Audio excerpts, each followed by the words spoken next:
বাড়িতেই কপালে চোট পেয়েছেন মুখ্যমন্ত্রী মমতা বন্দ্যোপাধ্যায়। কপাল ও নাকে সেলাই পড়েছে জানা গিয়েছে। তাকে পিছন থেকে ধাক্কা দেওয়া হয়েছিল।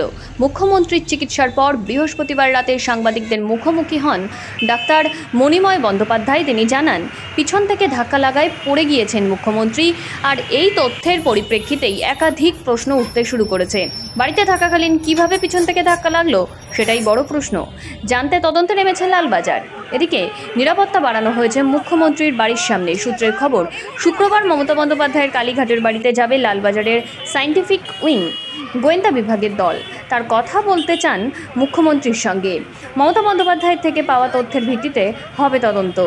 এদিকে বৃহস্পতিবার প্রাথমিক চিকিৎসার পর রাতেই বাড়ি ফিরে গিয়েছেন মুখ্যমন্ত্রী। হাসপাতালে থাকতে রাজি হননি তিনি।